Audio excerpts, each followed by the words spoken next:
الحمد لله والصلاة والسلام على رسول الله وعلى آله وأصحابه ومن والاه أما بعد.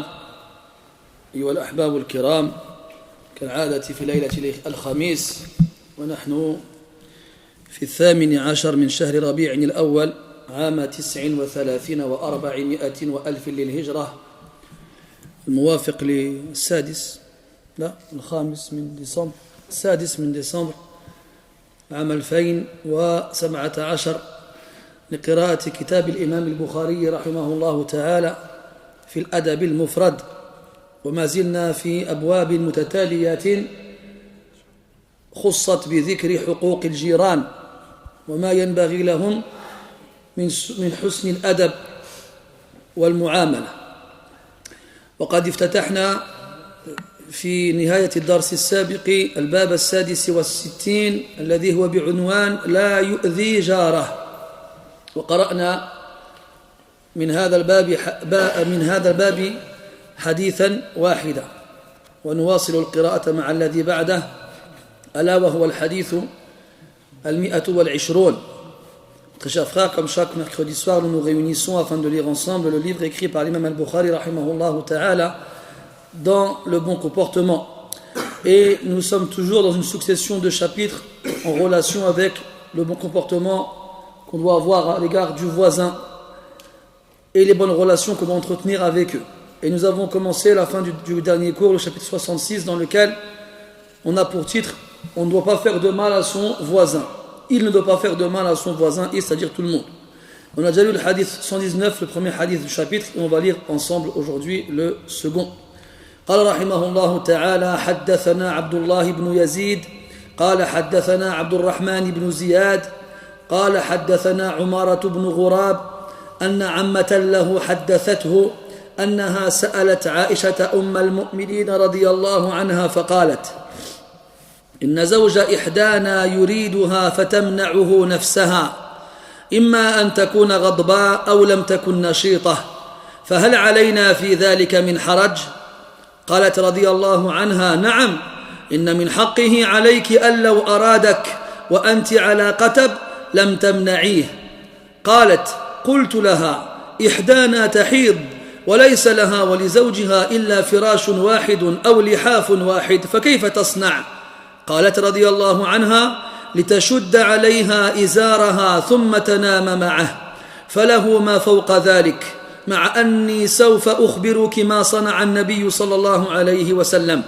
إنه كانت ليلتي منه، فطحنت شيئا من شعير فجعلت له قرصا، فدخل فرد الباب ودخل إلى المسجد، وكان إذا أراد أن ينام أغلق الباب وأوكأ القربة وأكفأ القدح وأطفأ المصباح، فانتظرته أن ينصرف فانتظرته أن ينصرف فأطعمه القرص فلم ينصرف، حتى غلبني النوم وأوجعه البرد، فأتاني فأقامني ثم قال: أدفئيني. فقلت له: إني حائض. فقال: وإن اكشفي عن فخذيك. فكشفت له عن فخذي، فوضع خده ورأسه على فخذي حتى دفئ، فأقبلت شاة لجارنا داجنة، فدخلت ثم عمدت إلى القرص فأخذته ثم أدبرت به. قالت: وقلقت عنه، واستيقظ النبي صلى الله عليه وسلم، فبادرتها إلى الباب، فقال النبي صلى الله عليه وسلم: خذي ما أدركت من قرصك ولا تؤذي جارك في شاته. Le hadith il est un peu long, mais il y a dedans de nombreuses leçons. Un homme qui répond au nom de Umarat ibn Ghurab avait une tante paternelle qui l'a informé avoir interrogé Aïcha radiyallahu anha. Elle lui a dit: l'époux de l'une d'entre nous la désire, mais elle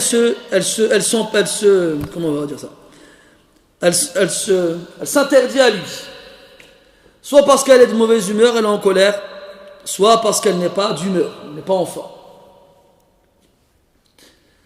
Est-ce que il y a dans cela pour nous un mal? Donc lorsqu'une femme elle se refuse à son mari alors qu'il lui demande d'accomplir son devoir conjugal, soit parce qu'elle n'est pas d'humeur, soit parce qu'elle est en colère, est-ce qu'elle a un péché dans cela? Aïcha radiyallahu anha répond, Na'am. Parmi les droits qu'il a sur toi, c'est que lorsqu'il te désire, wa anti ala qatab. Le qatab huwa al-rahlu al-saghir. Wa anti ala qatab, c'est-à-dire que tu es occupé d'une quelconque occupation. Et fi hadith akhar wa anti ala al-tannour, al-farran. Dans une autre version du hadith, même si tu es au fourneau et qu'il te demande et qu'il te désire, lam tamna'ihi, tu ne dois pas donc te refuser à lui. Donc la tante de Ghurab, elle lui dit, mais des fois nous sommes indisposés. Donc elles ont leur menstru. Et elles n'ont avec leurs époux qu'un seul lit ou une seule couche. Comment doit-elle faire alors? Aïcha radiyallahu anha lui dit qu'elle serre son pagne et qu'elle dorme avec lui. Falahu ma fawqa dhalik. Donc lui, il pourra disposer de tout ce qu'il y a au-dessus du pagne, de la ceinture. مع أني سوف أخبرك ما صنع النبي صلى الله عليه وسلم. هذا نؤجله إلى ما بعد.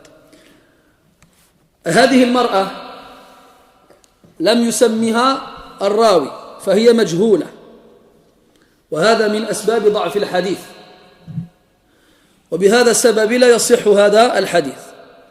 لكن في بعض متنه ما يشاهده غيره من المتون الصحيحة. من ذلك ما سألت عنه تلك المرأة أم المؤمنين عائشة رضي الله عنها، تقول أحيانا المرأة تكون غضباء ولم تذكر السبب، والله يعلم أن أسباب غضب المرأة كثير أو كثيرة. على كل حال المرأة قد يكون لها مزاج سيء لسبب من الأسباب، أو أن تكون غير ناشطة أو غير نشيطة، لأن المفروض أنها تتعب نفسها في البيت بسبب الأشغال الموجودة فيها أو فيه. ومع هذا يأتي الرجل فيطالبها لنفسه ليقضي وطره وشهوته، ولكن بعض النساء يأبين ذلك بسبب الغضب المذكور أو المزاج السيء أو ما شبه ذلك. فهذه المرأة تسأل عائشة رضي الله عنها هل فيهن أو هل عليهن في ذلك حرج؟ هل يأثمن بهذا الإباء؟ قالت عائشة رضي الله عنها نعم، يأثمن، عليهن إثم ووزر. وجاء في الحديث الآخر أن المرأة التي تمنع نفسها لزوجها فبات عليها غضبان باتت والملائكة تلعنها، باتت والملائكة تلعنها. ففي هذا الحديث إخبار أن لها عقوبة من قبل الملائكة وهي لعنتهم عليها والعياذ بالله. ومن ثم نفهم أنه لا ينبغي للرجل أن يجبر زوجته على ذلك. الزوج الصالح لا يجبر زوجته على الجماع. الأصل أنها مؤمنة فتؤمن بما أخبر به النبي صلى الله عليه وسلم من أخبار الغيب، وأنها خائفة من أن يصيبها شيء من لعنة الملائكة عليهم السلام. فهذا يكون في حد ذاته كافيا كوازع لها على ذلك وإن لم تنشط له. فإن كان إيمان تلك المرأة ضعيفا أو ناقصا فلا ينبغي للرجل أن يجبرها على ذلك.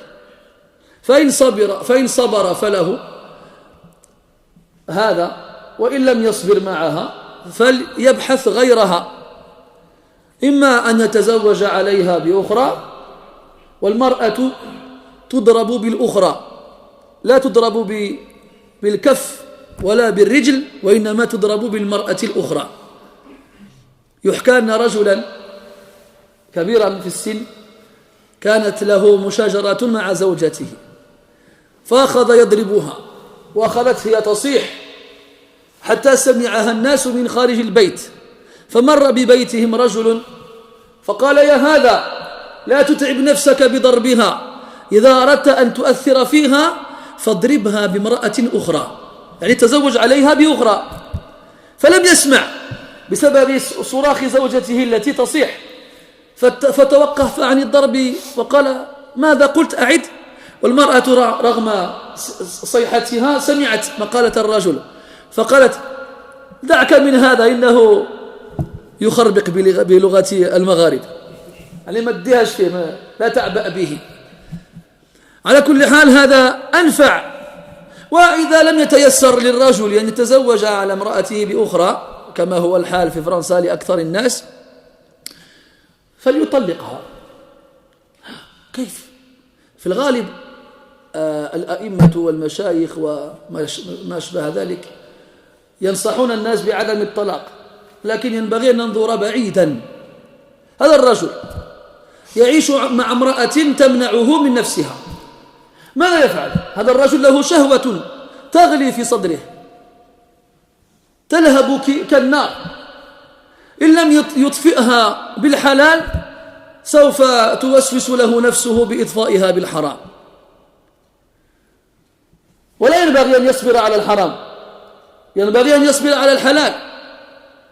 أما أن يصبر على الحرام فلا، لأن زوجته مع منعها نفسها له تصبح ملعونة كل ليلة، فهو يعيش مع امرأة ملعونة، وهو قد لا يصبر، قد لا يطيق الصبر كثيرا، فسوف يعدل إلى وسائل غير مشروعة، إما أن ينظر إلى تلك الأفلام الخليعة، أو والعياذ بالله أن يأتي بالفاحشة مع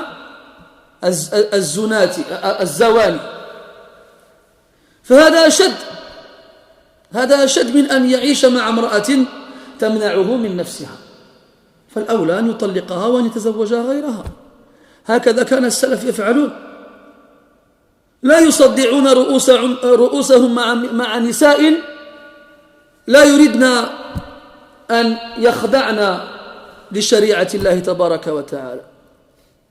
النبي صلى الله عليه وسلم نفسه تزوج امرأة، فلما خلا بها في ليلة الزفاف قال لها: اقتربي مني، في معنى الكلام. قالت له: لا، أنا امرأة شريفة، كأنها تلمح أن النفس ليس بالشريف، فلم يلتفت إلى قولها وأخذ يدنو منها، فقالت له: إليك عني، أعوذ بالله منك. الحديث رواه البخاري رحمه الله تعالى في صحيحه. فقال النبي صلى الله عليه وسلم: لقد عذت بعظيم، ألحقي بأهلك، ألحقي بأهلك، كلمة واحدة. فهم خلالها أن هذه المرأة لا تناسبه ولا تصلح له. المشكلة أننا نقول في أنفسنا: سأصبر، وعلى الرجل أن يصبر وسأصبر. لا، الحقيقة أن بينهما، بين الرجل والمرأة، الذي ينبغي له أن يصبر أكثر من الآخر هي المرأة ليس الرجل، لأن الرجل بإمكانه أن يتزوج بسهولة، أما المرأة فالأمر في حقها مختلف. على كل حال لا ينبغي للمرأة أن تمنع نفسها لزوجها، لا سيما في هذه العصور المتأخرة التي انتشرت وذاعت وشاعت فيها الفتن في كل مكان. لا تكاد تلتفت يمنة أو يسرى وأنت تمشي في الشارع إلا ورأيت أفخاذا بادية وعورا أو عورة منكشفة، ونساء متعطرات عاريات كاسيات. وفي الحديث أرشد النبي صلى الله عليه وسلم الرجال الذين يتعرضون للفتن خارج بيوتهم أن إذا افتتنوا أن يعودوا إلى بيوتهم وأن يأتوا أزواجهم، فالذي يجدونه عندها كالذي وجدوه خارج بيوتهم. فهذا الرجل الذي يخرج في الشارع ويتعرض للفتن ويكاد صدره يتميز من كثرة الشهوة يعود إلى بيته فيجد امرأة تأبى أن تأذن له أن يستمتع بها، فكيف يفعل هذا؟ يقع في الحرام، يقع في الحرام. فما هو الأحسن وما هو الأسهل؟ أن تعيش السنين عددا مع امرأة كريهة سيئة الخلق تمنعك من حقك فتكون سببا في إيقاعك في الحرام، أو أن تطلقها وأن تتزوج غيرها. والنساء سواها كثير، كما قال علي رضي الله عنها للنبي صلى الله عليه وسلم في إحدى زوجاته. والمرأة التي لا تريد من زوجها أن يطلقها لا ينبغي لها أن تأبى أن يأتيها وهو في أمس الحاجة إلى ذلك. فإن كان زوجها شديد الشهوة كثير الشهوة كثير الجماع فحينئذ نصحته بأن يتزوج بأخرى. هذا الذي ينبغي أن تفعل. أما أن يكون الطلاق جوابا حلا لجميع المشكلات فلا. قالت: وإن كانت حائضة، فالمرأة تحيض كما لا يخفى على شريف علمكم، المرأة تحيض، فكيف يفعل الرجل في حالة حيض زوجته؟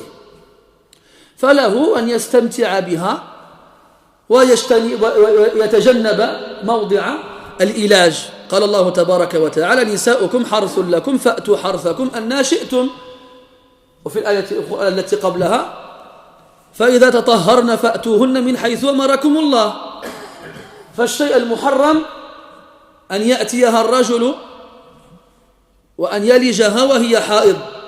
أما ما سوى ذلك فالأصل فيه الحل. جاء في حديث أنس مما خرجه مسلم أن النبي صلى الله عليه وسلم قال لبعض أصحابه: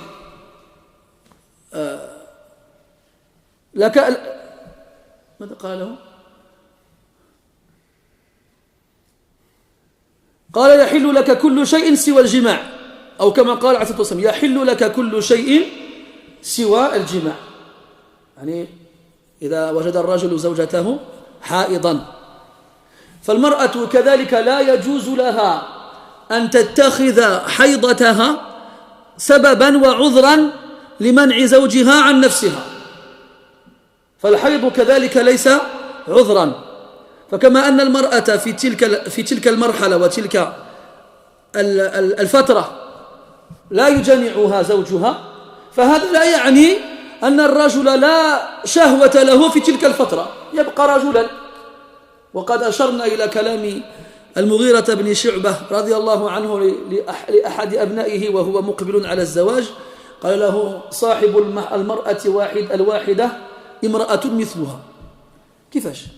يحيض إذا حاضت وينفس إذا نفست.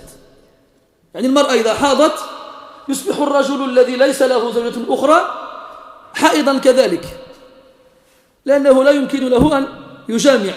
لو كانت له اثنتان وإحداهما حائض أتى الأخرى ولا حرج. طيب لو حاضت الاثنتان في وقت واحد كيف يفعل؟ يتزوج بالثالثة وهكذا.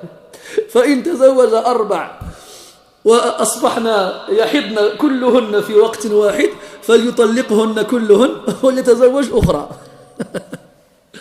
على كل حال. طيب طبعا نحن لا نهون من شأن الطلاق. الطلاق أمره غير جيد، والأولى ألا يكثر الرجل من الطلاق طبعا، إلا إذا كان هناك سبب يبرر هذا القرار، وما أكثر هذه الأسباب في هذه الأزمان، والله المستعان. طيب. Donc le hadith, il y a 2 parties. Il y a une partie dans laquelle une femme, qui est la tante paternelle d'un rapporteur qui s'appelle Umara ibn Ghurab, le problème c'est que cette femme-là, on ne sait pas comment elle s'appelle.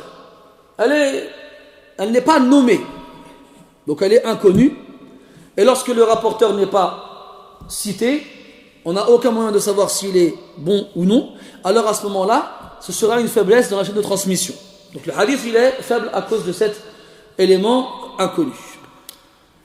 Cependant, dans le contenu du hadith, il y a d'autres hadiths qui viennent témoigner, qui viennent appuyer que ce hadith-là a bien une origine. Une femme, donc la tante de Umara, a interrogé Aïcha radiallahu anha au sujet des femmes qui ont des époux, qui leur demandent de s'acquitter de leur devoir conjugal. Mais elles ne veulent pas. Elles sont en colère ou de mauvaise humeur, ou elles ne sont pas en forme. Est-ce que les femmes qui agissent ainsi en se refusant à leurs époux sont dans le péché? Aïcha radiallahu anha répond oui, elles sont dans le péché. Dans notre hadith, le prophète sallallahu alayhi wa sallam dit que la femme qui se refuse à son mari et dont le mari passe la nuit en colère contre elle, eh bien, les anges passent la nuit à la maudire. Les anges passent la nuit à la maudire. Comment, dans quelle situation, dans quelles circonstances est-ce que ces anges se trouvent au-dessus de sa tête, ou bien autour d'elle, ou bien dans les cieux en la regardant? Allahu a'lam. Mais dans tous les cas, ils passent leur temps durant cette nuit à dire Allahumma al'anha, Allahumma al'anha, Allahumma al'anha. Toute la nuit. Il n'a pas dit un ange, il a dit des anges. Combien? Allahu a'lam. Peut-être qu'Allah il a créé des anges que pour faire ça, que pour maudire les femmes qui se refusent à leur mari. Donc c'est une punition. La malédiction est une punition immense même. Et ça indique la grandeur du péché. Parce qu'on ne va pas avoir une petite punition une grande punition pour un petit péché. Comme on ne va pas avoir une petite punition pour un grand péché. Ça va ensemble. Donc si la femme va se maudire par les anges toute la nuit, c'est que c'est quand même une grosse punition. Et c'est une punition suffisante pour elle. L'homme ne doit pas venir dire écoute, je suis ton mari, t'as pas le choix et puis c'est comme ça. Et il y en a même qui forcent leur femme à avoir des rapports. Ils appellent ça le viol conjugal. Parce qu'en français, un viol, c'est un rapport non consenti. C'est quand tu imposes un rapport à quelqu'un alors qu'il n'est pas consentant. Mais parmi les devoirs de l'épouse, c'est que justement, parce que dans le contrat de mariage, quand l'homme il paye la dot à la femme, et qu'ils sont unis par les liens du mariage, eh bien la femme, elle donne disposition de sa personne à son époux, lorsqu'elle accepte de se marier avec lui. Lorsqu'elle accepte de se marier avec lui, elle lui donne disposition de sa personne. C'est pour ça qu'il n'a pas à lui demander la permission ou de devoir la payer ou je ne sais quoi faire d'autre pour pouvoir donc en tirer profit. C'est comme si, je vais donner un exemple, tu vas acheter une voiture à quelqu'un, tu le payes, il donne les clés de la voiture, ça ils vont dire, ils comparent les femmes à des voitures. C'est une comparaison, tranquille. Et il te dit, je te la vends, mais tu n'as pas le droit de la prendre le lundi et le jeudi. Si c'est dans le contrat du mariage, de l'achat, je veux dire. Parce que le mariage, c'est un contrat. Dans les livres de fiqh, le mariage, on le trouve dans Kitab al-Uqud, dans les contrats. Parce qu'il y a des conditions entre les deux parties dans le contrat. Donc que ce soit un achat ou une vente ou une location ou autre, ça rentre dans le contrat. Donc si un homme il te vend sa voiture en te mettant comme condition de ne pas t'en servir le lundi et le jeudi, et que tu acceptes, alors tu auras l'obligation de respecter ces conditions-là. Maintenant, s'il ne te dit rien, il te vend la voiture, et vous vous mettez d'accord sur le prix et l'achat, et vous faites la transaction, puis plus tard il vient te voir et dit, au fait, aujourd'hui je veux pas que tu prennes la voiture. Tu dis, regarde, c'est plus ta voiture. C'est à moi maintenant, je te l'ai payé, c'est maintenant je te dis si tu veux faire quelque chose avec. Et bien dans le contrat de mariage, c'est la même chose. Donc si supposons une femme a dit au futur mari, moi écoute, tu ne touches pas une semaine avant mes règles et une semaine après mes règles. Tu me laisses tranquille, tu ne m'embêtes pas. Puis il accepte, alors à ce moment-là, oui. Il n'y a pas de problème, c'est un contrat. Mais si elle ne lui met aucune condition, et que la base du mariage, c'est de rendre l'épouse licite au mari, et qu'elle ne lui met aucune condition, aucune restriction, alors à ce moment-là, elle n'a pas le droit de se refuser à lui. Tout simplement. C'est un contrat. C'est un contrat. Et la femme donc qui refuse, Allah il la punit. Allah il la punit. Dans une version du hadith, comme quoi la femme doit répondre à l'appel de son mari, même si elle est au four, en train de préparer à manger. Elle ne peut pas lui dire non mais j'ai quelque chose sur le feu, t'éteins ton feu. Et tu éteins aussi celui de ton mari. Ala kulli hal, elle doit répondre. C'était trop tentant là, je ne pouvais pas la laisser passer. Elle doit y répondre. Si la femme, son mari, elle le trouve repoussant ou une autre raison quelconque qui l'empêche de s'acquitter de son devoir, elle a le droit de demander le divorce pour ça. Ça arrive à l'époque des Sahaba radiyallahu anhum, avec un Sahabi Jalil qui s'appelle Thabit ibn Qais. Son épouse avait même eu des enfants avec lui, mais elle ne le supportait plus, physiquement. Elle disait même dans certaines versions du hadith, Kullama arahu hamantu an absuqa fi wajhi. Chaque fois que je le vois, j'ai envie de lui cracher au visage, tellement elle ne le supportait plus. Alors, elle a dit, Inna thabitan rajulun salih. Wala aluhu ولكن أكره الكفر في الإسلام. يعني لو قصر في حقه وأنا أجتهد معه لكن خلاص تجاوزت حدود طاقتي. Elle a dit c'est un homme pieux, j'ai rien à lui reprocher dans son dîme, mais je peux plus. Et j'ai peur de l'ingratitude alors que je suis musulman. Parce que le kufr dans ce sens-là, c'est le kufr al-ni'ma, kufr al-ashir. واللاتي يكفرن العشير مآلهن جهنم والعياذ بالله. Et les femmes ingrates envers leurs époux, leur destination finale c'est l'enfer. Donc à l'époque où les femmes elles étaient pieuses, elles avaient peur de l'enfer, elles patientaient avec leur mari même s'il ne leur plaisait pas, parce que c'est pas elle restait des années jusqu'à ce qu'elle ait des enfants avec lui. Mais c'était trop, ça y est. C'est bon, comme ils disent, et elle n'a pas réussi à patienter. واش مالكم نتوما؟ مالو هذاك؟ appelle-le. Qu'est-ce qu'il y a? Qu'est-ce qu'il y a? Il y a un problème? Alors tu t'assois et t'arrêtes de faire du bruit. D'accord? Merci. شكون اللي نقول؟ C'est un gars. Oui, barakallahu fik. Elle a patienté avec Sprat. Sanawat, elle a patienté avec. Mais c'était trop peu pour patienter. Alors que là, je crois qu'elle ne voulait pas tomber dans Kufru al-Ashir alors qu'elle était muslima. Il lui a dit Khlas, Ataruddina alayhi hadiqatah. Est-ce que tu lui rends le mahr qu'il t'a donné, Sadaq, la dot qu'il t'a donné, c'était une nakhl, c'était des palmiers. Elle a dit oui. Et il a demandé à son époux de la divorcer. On ne garde pas les gens contre leur gré. On ne garde pas les gens contre leur gré. Allah dit dans le Coran. والذين وإذا طلقتم النساء فبلغن أجلهن فامسكوهن بمعروف أو سرحوهن بمعروف. بعدها ولا تمسكوهن ضرارا لتعتدوا ومن يفعل ذلك فقد ظلم نفسه. Donc lorsque vous avez divorcé vos épouses, il y a la période de idda. Soit vous les gardez de la meilleure façon, soit vous vous séparez d'elles de la meilleure façon. Et ne les gardez pas contre leur gré pour leur faire du mal. Ne les gardez pas contre leur gré pour leur faire du mal. Et ceux qui agissent ainsi se sont fait du tort à eux-mêmes. À ce moment-là, l'homme ne doit pas garder une femme contre son gré. Et la femme ne doit pas garder un mari contre son gré, même si normalement c'est pas possible. Normalement. Mais hadith wala haraj. Donc est-ce qu'un homme il va forcer sa femme d'avoir un rapport avec lui? Là, il ne la force pas. Il ne la force pas. Il y a d'autres solutions.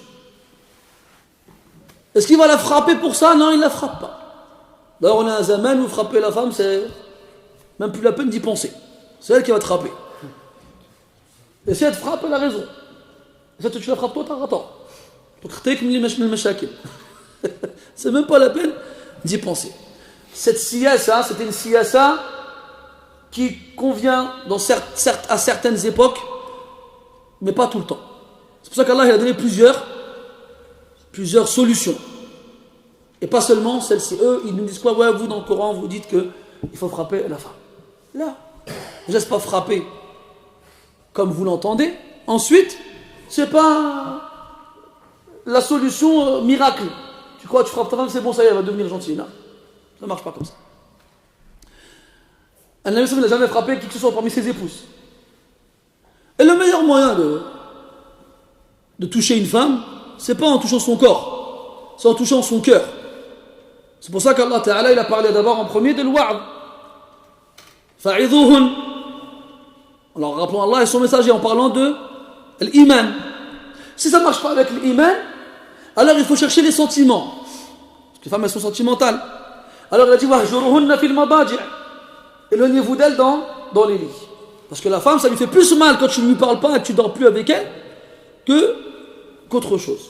Donc si tu as touché son cœur vis-à-vis d'Allah, ça va marcher. Si tu as touché son cœur vis-à-vis de toi, mais ça n'a pas marché, et toucher son corps, ça ne servira à rien. Toucher son corps, ça ne servira à rien du tout.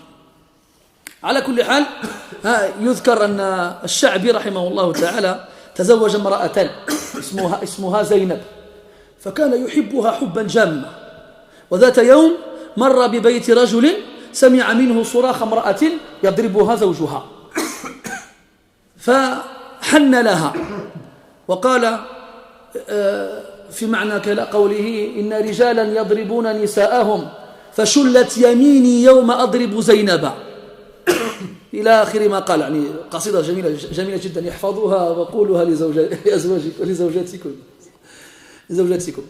الشعبي رحمه الله تعالى, il a épousé une femme qui s'appelait Zaynab. Il aimait beaucoup cette femme-là. Alors, un jour est passé près d'une maison d'un homme dans laquelle on a entendu des cris de femmes qui hurlaient parce qu'elle se faisait frapper par son mari. Alors il a eu de la peine pour cette femme qui se faisait frapper par son mari et il a dit une poésie qui commençait par il y a des hommes qui frappent leurs femmes, que mes mains soient paralysées le jour où je tape Zaynab. Le jour où je frappe Zaynab, que mes mains tombent paralysées. Ala kulli hal, donc l'homme il est avec une femme, donc nous on est contraints à la monogamie, tawhid al-jubana comme قال Cheikh Ibn Baz rahimahullah. Et on vit au 21e siècle dans un pays qui fait partie de ces pays-là qui promouvoir et qui promouvent, c'est ça? Promeuvent la dépravation et l'ouverture des mœurs, et on s'habille comme on veut et on s'habille le moins possible et on met en valeur nos atouts et on met du maquillage et on met du parfum et on a le droit à chaque coin de rue à une pancarte avec une femme nue dessus. Voilà. Donc l'homme il est constamment attaqué par tout ce qu'il a autour de lui, quel que soit l'endroit où il se trouve.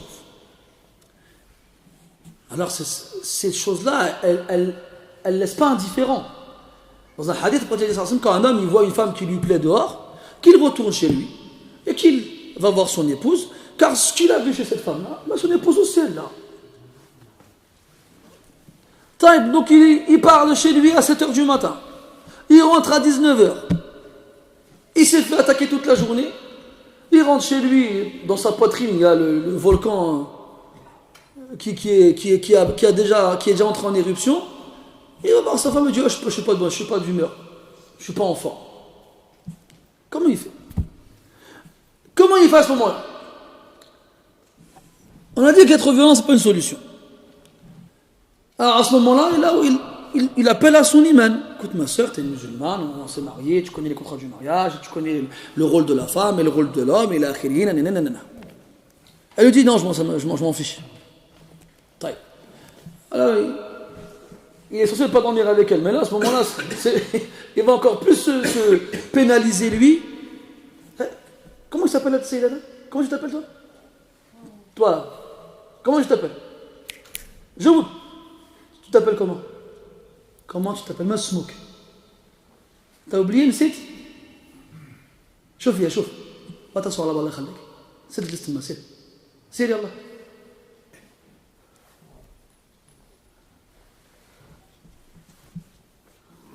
غير هنا غير هنا ما تمشيش بعيد غير هنا غير هنا الله يرحم الوالدين مزيان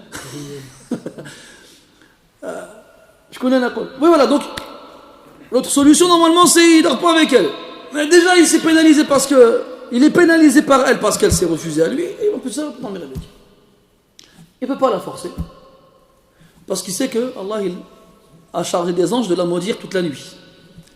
Comment il fait? Le meilleur moyen donc de toucher une femme, c'est d'en épouser une autre. Épouser une autre femme, ça ne veut pas dire forcément divorcer la première.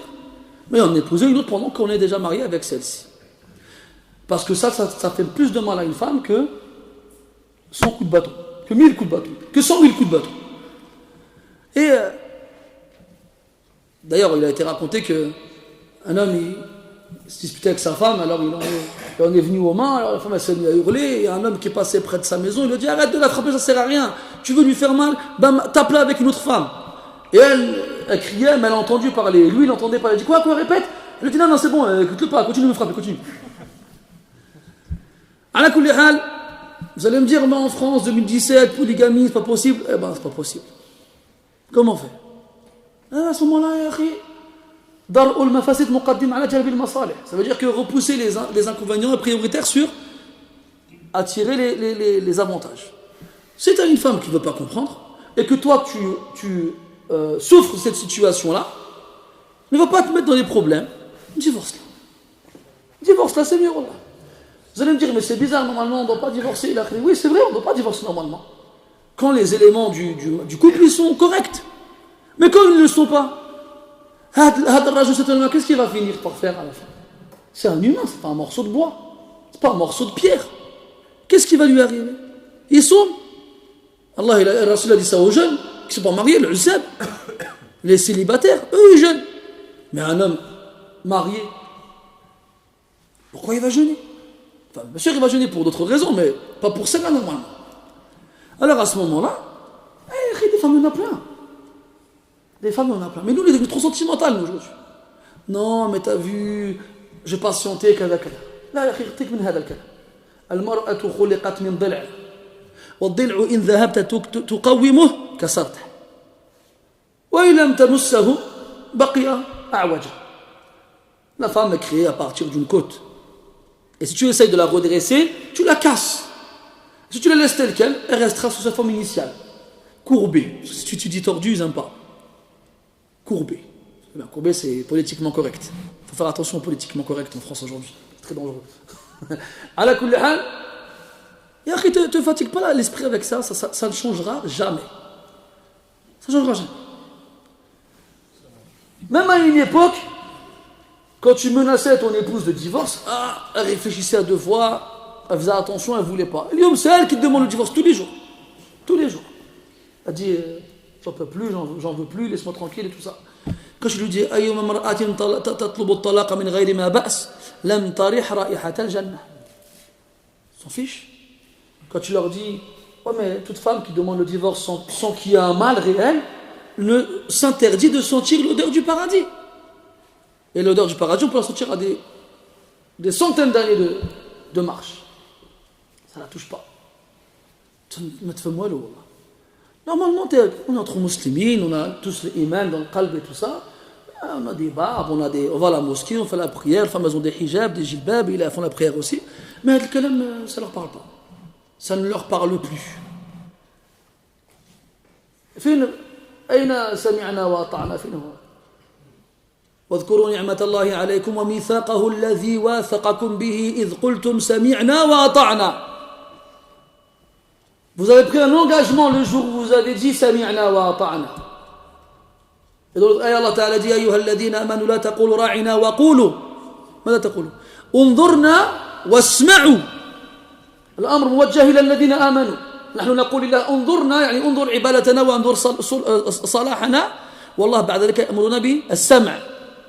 وفي الآية الأخرى ولا تكونوا كالذين قالوا سمعنا وهم لا يسمعون. إن شر الدواب عند الله الصم البكم الذين لا يعقلون. ومنهم من يستمعون إليك أفأنت تسمع الصم ولو كانوا لا يعقلون. الشاهد السمع. C'est facile de dire on a entendu, on a obéi, mais qu'est-ce que ça implique dans ta vie de tous les jours? Alors quelqu'un avec qui ce genre de discours ne marche pas, t'as rien à faire avec. Ça sert à rien de se fatiguer plus longtemps avec. Ça sert à rien. Après, bien sûr, avant d'arriver au had du talaq, il y a des marahil, il y a des étapes. Parce que c'est pas le but. Quand quelqu'un il se marie, il doit avoir comme niya de nombreuses choses. Allah dit dans le Coran, fankihu ma taba lakum. Donc c'est un ordre. Mariez-vous. On obéit à Allah Azza wa Jalla. On obéit au prophète sallam. Mais c'est pas minkum al-ba'ata falyatazawwaj. Ou encore tazawwaju al-wadud al-walud. Et on veut augmenter le nombre des membres de la communauté du prophète sallam. Fa inni mukathirun bikum al-ummam. Et on veut radd al-basar wa hasnu al-farj. Et on veut réussir à baisser son regard et préserver sa chasteté. Quand quelqu'un il se marie, il doit avoir tout ça comme niya. Mais ici, il n'a rien de tout ça. Quand il se marie. ايش الفائدة؟ طيب أضرب لكم مثالا يعني سهل. Un exemple facile. La plupart des gens qui se marient, que ce soit un homme ou une femme, hein, comme ça on ne dira pas de différence. Et l'un des deux, il est stérile. Il ne peut pas avoir d'enfant. Qu'est-ce que les gens ils font? Si ça marche au bled, par exemple, c'est possible, et que c'est la femme qui ne peut pas avoir d'enfant, ben l'homme il la garde et ils seront mariés avec une deuxième pour avoir des enfants. Ça arrive encore. Mais si ce n'est pas possible, et lui il veut des enfants, il ne peut pas adopter, qu'est-ce qu'il fait? Ben il divorce. Il divorce et puis il prend une femme qui peut avoir des enfants. Et pareil, l'axe. J'ai un ami à moi, il ne peut pas avoir d'enfant. Il s'est marié, il a su, bien sûr, il n'a pas pu savoir ça avant, il a su ça quand il s'est marié, il est resté marié, je ne sais pas, 5-6 ans, sa femme a la patience avec lui, puis à la fin, elle a demandé le divorce. C'est sa femme qui a demandé le divorce. Parce qu'il ne pouvait pas avoir d'enfant. C'est normal. Ouh là là. Pourquoi tu la gardes avec toi là? Toi, c'est même pas, tu ne peux pas avoir d'enfant avec elle. Tu ne peux même pas essayer d'en avoir. Parce qu'elle se refuse à toi. Pourquoi tu restes avec? Et si les femmes elles voyaient de la part des hommes ça, eh ben elles feraient plus attention. Mais comme elles se rendent compte que quoi que la femme fasse à son mari ne la divorce pas, alors elles font ce qu'elles veulent. Elles font ce qu'elles veulent et elles imposent les choses et à la fin, eh ben l'homme il est malheureux et il tombe dans le haram. Parce que ce feu qui brûle dans sa poitrine, qu'il n'arrive pas à éteindre dans le halal, eh ben il finira par éteindre dans le haram. Et aujourd'hui, les moyens de faire le haram, ils sont nombreux et variés. Avec cette machine-là, tu te mets dans un coin de ta maison, à une heure où tout le monde dort et il n'y a personne qui te regarde, et tu fais l'ajib. Ou là, tu as une voiture, tu vas dans les coins où on voit des choses, où ces choses-là sont faciles, et tu fais l'ajib. C'est devenu facile aujourd'hui. Et au lieu de faciliter justement le halal, eh ben nous on facilite le haram. Un Nabi dit de Hadith Aslim, إذا جاءكم من ترضون دينه وخلقه فزوجوه إن لم تفعلوا تكون فتنة في الأرض وفساد كبير. Il parle aux responsables des femmes à marier. Il leur dit, s'il vient à vous des hommes pieux et de bon comportement, mariez-les. Sinon, ce sera un grand mal et un terrible problème. Parce que si on ne marie pas les salihin, ils ne trouvent pas dans le halal, eh ben ils vont finir dans le haram. Et donc ces pères qui ont empêché leurs filles de se marier avec des salihin, et à cause desquels ces salihin-là sont tombés dans le haram, eh ben lahum hazzun min al-ithm. Lahum hazzun min al-ithm. Ils ont une part du péché. Et ces femmes-là, qui se refusent à leur mari, et à cause desquelles leur mari tombe dans le haram, eh ben elles aussi, elles ont une part du péché. Parce que c'est à cause d'elles que lui, il est parti là-bas. Ça ne veut pas dire que lui, il est innocent. Là, il a son péché, bien entendu. Mais c'est elle. La cause, c'est elle. C'est pour ça que même si elle est indisposée, dire elle a ses menstrues, eh bien, elle ne doit pas se refuser à son mari. Bien entendu, en évitant ce qui est interdit, c'est-à-dire la pénétration, pendant qu'elle est indisposée. Allah dit dans le Coran, وَيَسْأَلُونَكَ عَنِ الْمَحِيضِ قُلْ هُوَ أَذًى فَاعْتَزِلُوا النِّسَاءَ فِي الْمَحِيضِ. t'interroge au sujet des menstrues, dit c'est une impureté, éloignez-vous des femmes, ne les pénétrez pas lorsqu'elles sont indisposées. Et dans l'ayat qui vient après, vos épouses sont des champs, labourez-les comme vous le souhaitez.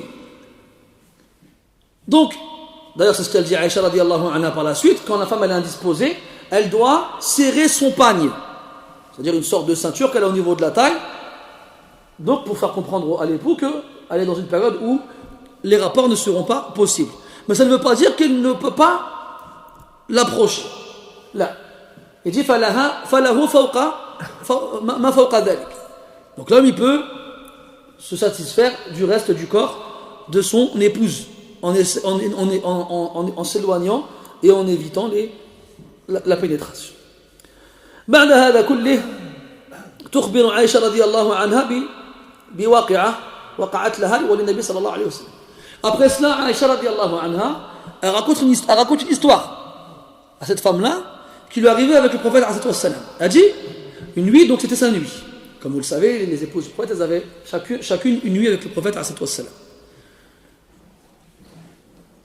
Une nuit, le prophète, donc, elle a préparé du pain pour le prophète alayhi wassalam. Le qurs, en français, c'est un disque, ça veut dire que c'est un pain en forme de rond. Et lorsque le prophète est rentré chez elle, il s'est mis à prier.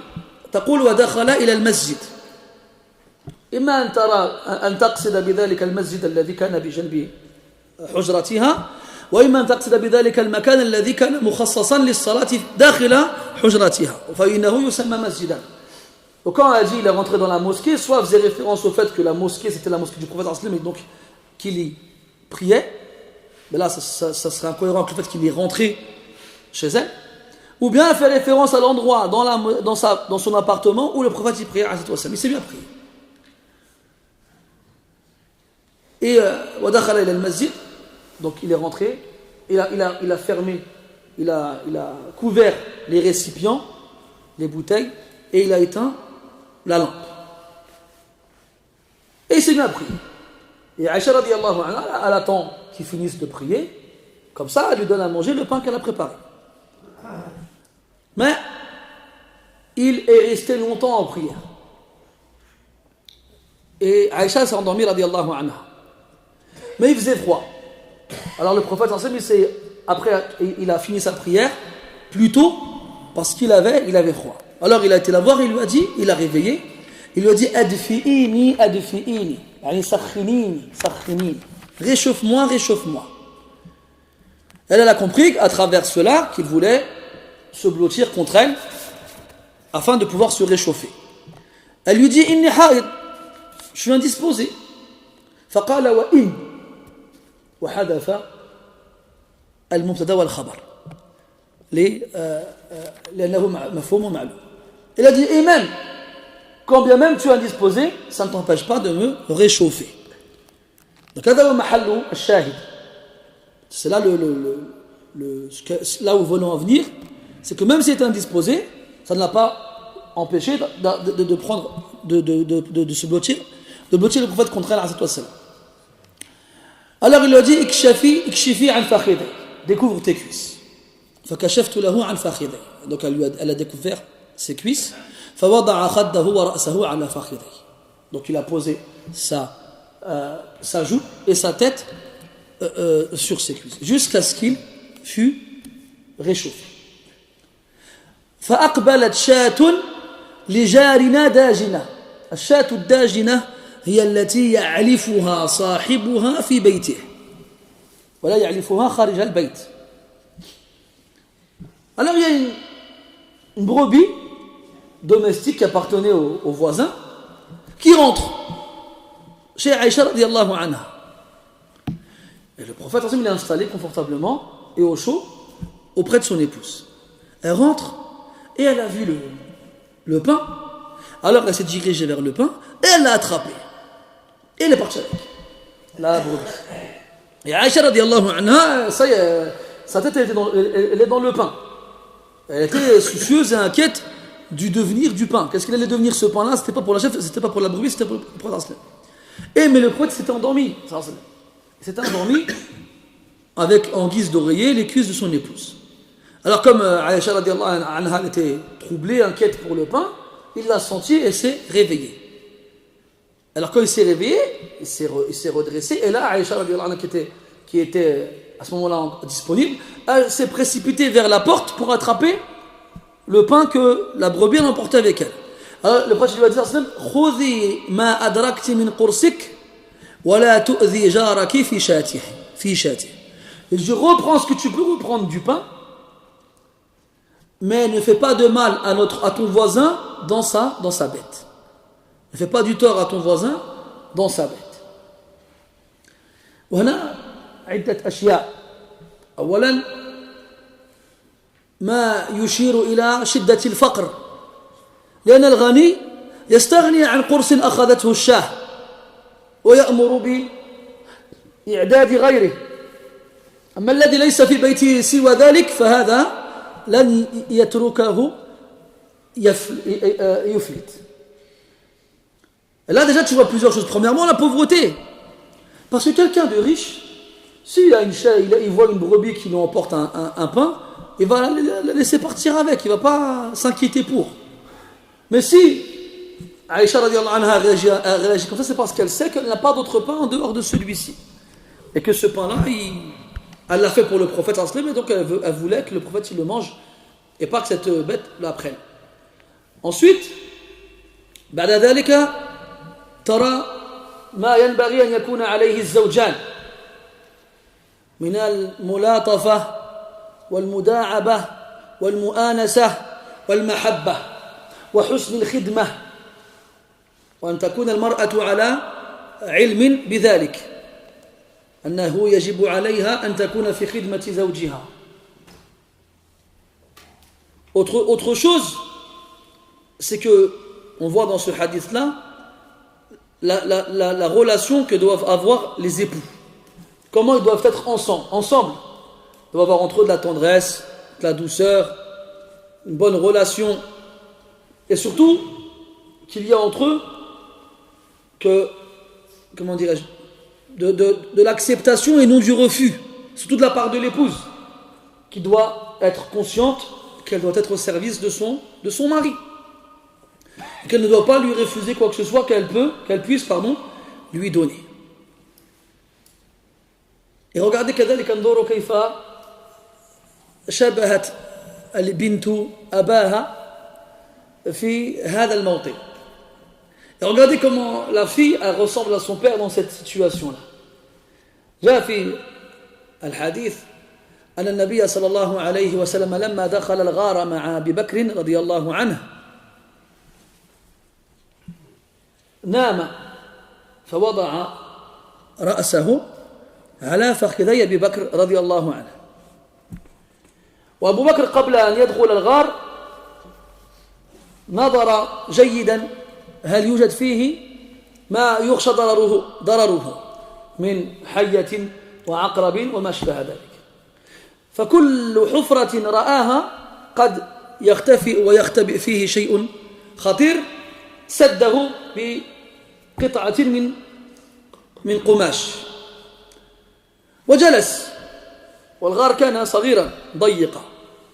فلما دخل النبي صلى الله عليه وسلم كان قد أرهقه تعب السفر فنام واضعا خده على فخذي أبي بكر رضي الله عنه، والموضع الذي جلس فيه أبو بكر خرج من تحته عقرب فأخذ يلدغه مرة ومرتين ومرات، وأبو بكر لا يتحرك ولا يتزعزع مخافة أن يوقظ النبي صلى الله عليه وسلم، لكن دموعه تسيل على خديه من شدة الألم، فانصب بعض دموعه على النبي صلى الله عليه وسلم فأيقظته، فلما صحى ورآه يبكي قال له ما يبكيك يا أبا بكر؟ فقال له لدغتني عقرب إلى آخر ما قال. وهنا عائشة رضي الله عنها ينام الرسول صلى الله عليه وسلم واضعا خديه على فخذيها، وترى شاة تقبل أو تدبر بقرصها وقلقت على قرصها ولكنها لم تتحرك مخافة أن توقظ النبي صلى الله عليه وسلم. السلام عليكم. وعليكم السلام. إذن بينهما شبه بين. La fille ressemble à son père. Abu Bakr radiallahu anhu, lorsque le prophète sallallahu alayhi wa sallam et lui ont quitté la Mecque et se sont réfugiés dans la grotte, la grotte était petite et étroite. Abu Bakr radiallahu anhu avait peur qu'il y ait dedans des choses dangereuses. Alors il est rentré en premier, il a examiné, observé, puis chaque trou qui pouvait abriter une bête, il l'a fermé avec des morceaux de tissu qu'il coupait de ses vêtements. Puis il s'est installé et il a demandé au prophète de rentrer. Mais quand il est rentré, après un long voyage fatigant, il s'est installé pour se reposer. Et comme la grotte était étroite, il a posé sa tête sur les cuisses de Abu Bakr radiallahu anhu. Abu Bakr il était assis comme ça à attendre. Et puis, d'un coup, il sent une douleur, puis une autre, puis une encore. Et en fait, là où il était assis, derrière lui, il y a une bête qui le piquait, un scorpion qui le piquait. Mais il ne bougeait pas d'un millimètre de peur de réveiller le prophète sallallahu alayhi wa sallam qui avait posé sa tête sur ses cuisses. Mais à cause de la douleur, il s'est mis à pleurer. Et ses larmes tombaient sur le visage du prophète sallallahu alayhi wa sallam jusqu'à le réveiller. Et lorsque le prophète il a ouvert les yeux et qu'il l'a vu en train de pleurer, il a dit: qu'est-ce que tu as? Il a dit: je me suis fait piquer par une bête et je ne voulais pas te réveiller, alors je t'ai laissé dormir. Et là, Aïcha radiallahu anha, c'est elle aujourd'hui, enfin dans le hadith dont les cuisses servent d'oreiller au prophète sallallahu alayhi wa sallam. Elle aussi, bon, pour autre chose bien entendu, elle est inquiète et dérangée à cause du pain qu'elle a préparé qui part entre les dents de la bête, mais elle ne bouge pas pour ne pas réveiller le prophète alayhi as-salatu was-salam. على كل حال الشاهد في الحديث يقول: ولا تؤذي جارك بشاتها، لأن الإيذاء لا يقتصر في سوء المعاملة، بل قد يتعدى إلى ما فوق ذلك. فلئن كان لجارك سيارة وأولاد وزوجة وأغراض وما أشبه ذلك فلا تؤذيه في شيء من ذلك، لا تؤذيه في شيء من ذلك. Et aussi la fin du hadith, c'est d'ailleurs le témoin du chapitre, lorsqu'il dit: ne fais pas de tort à ton voisin dans sa bête. Donc ça veut dire que faire du tort au voisin ne se contente pas seulement dans la façon de lui parler ou de se comporter avec lui, mais aussi dans ce qu'il possède, que ce soit ses enfants, que ce soit ses affaires, ou bien même sa monture, notamment aujourd'hui la voiture.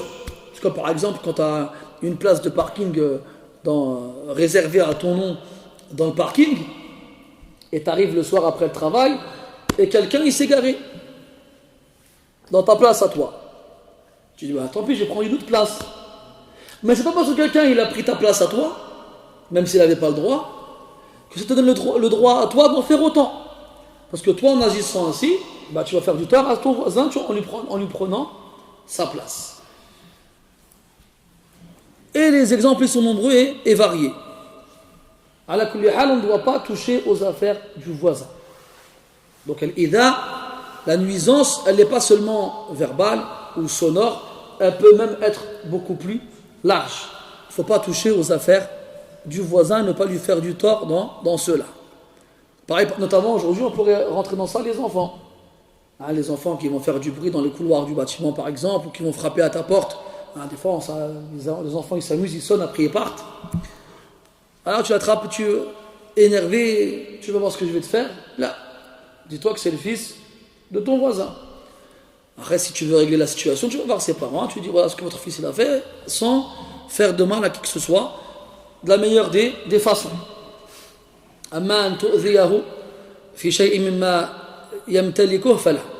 Quand on fait de lui faire du mal à travers une chose qu'il possède, alors cela n'est pas toléré. وللحديث فوائد أخرى لكننا أطلنا الكلام فيه، نقتصر على ذلك. قال رحمه الله تعالى: حدثنا سليمان بن داود أبو الربيع قال حدثنا إسماعيل بن جعفر قال حدثنا العلاء بن عبد الرحمن عن أبيه عن أبي هريرة رضي الله عنه أن رسول الله صلى الله عليه وسلم قال: لا يدخل الجنة من لا يأمن جاره بوائقه. هذا حديث مشهور. وفي رواية أخرى قال والله لا يؤمن والله لا يؤمن والله لا يؤمن. قالوا خاب وخسر، من يا رسول الله؟ قال من لا يأمن جاره بوائقه. والبوائق جمع بائقة وهي الغائلة، يعني القضية العظمى، الشيء العظيم الجسيم الكبير. فأنت ما منا من أحد إلا وفيه شر شاء أم أبى. قال النبي صلى الله عليه وسلم نعوذ بالله من شرور أنفسنا، والله تعالى يقول وإن النفس لأمارة بالسوء. فالسوء والشر موجود داخل النفوس، وهذا الشر قد يكون لفظيا وقد يكون عمليا، وأيا كان فيجب علينا أن نكف الناس عنه وأن نعافيهم منه ما استطعنا إلى ذلك سبيلا. فالذي لا يأمن جاره من شره هذا لا يؤمن، يعني إيمانه ناقص. هو مسلم مؤمن لكن إيمانه ناقص جدا، ويقول هنا لا يدخل الجنة والعياذ بالله. فعظم إثمه يكون كافيا في منعه من دخول الجنة. فالأمر شديد وخطير. Dans le hadith d'après, le prophète sallallahu alayhi wa sallam dit: ne rentre pas au paradis celui dont le voisin n'est pas à l'abri de ses nuisances, de son mal. Et nous tous en tant qu'humains, nous avons du mal, qu'on le veuille ou non. Allah dit dans le Coran, l'âme appelle au mal. Et le prophète sallallahu alayhi wa sallam, et on cherche refuge auprès d'Allah Ta'ala contre le mal de nos âmes. Donc on a du mal. Ce mal-là, il peut être verbal. Il y a des gens qui sont très mauvais avec leur langue. Ou il peut être physique, avec leurs actes. Et le vrai musulman, c'est celui qui épargne les gens de son mal. Dans le hadith, al-muslimu man salima al-muslimuna min lisanihi wa yadihi. Le musulman est celui dont les musulmans sont à l'abri de sa langue et de ses mains. Et de sa main. Et de tous les musulmans, celui qui doit être le plus à l'abri de son mal, c'est son voisin. Dans une version du hadith, il dit alayhi wassalam, par Allah il ne croit pas, par Allah il ne croit pas, par Allah il ne croit pas. Ça va de qui? Il dit celui dont le voisin n'est pas à l'abri de son mal. Dans une version du hadith, il nous dit comme quoi la foi, elle est très faible et très basse, parce qu'ici c'est pas une annulation de la foi, mais une réduction de celle-ci. Et dans ce hadith-là, il nous dit carrément, il ne rentre pas au paradis. C'est tellement un péché grave qu'il est suffisant pour t'empêcher de rentrer au paradis. De ne pas épargner ton voisin de ton mal. Toi et tous ceux qui sont chez toi. Donc il faut vraiment faire attention à ce que nos voisins ils peuvent subir de notre part. وفي الحديث الآخر يقول عليه الصلاة والسلام لا ضرر ولا ضرار.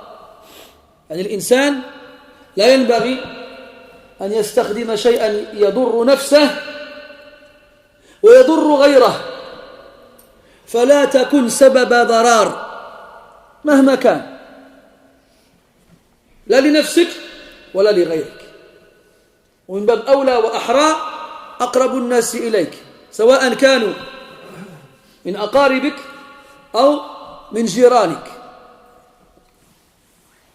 Dans un autre hadith, le prophète il interdit le mal qu'il nous touche seulement nous ou qu'il touche aussi les autres. Toute source de mal qui va toucher la personne qui l'utilise ainsi que les autres, elle est interdite.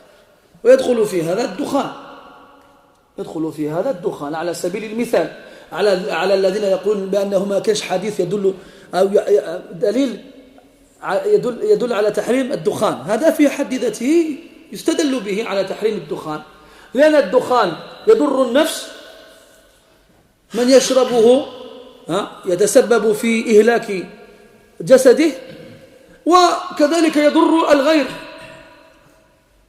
فهذا يكون دليلا كافيا في تحريمه.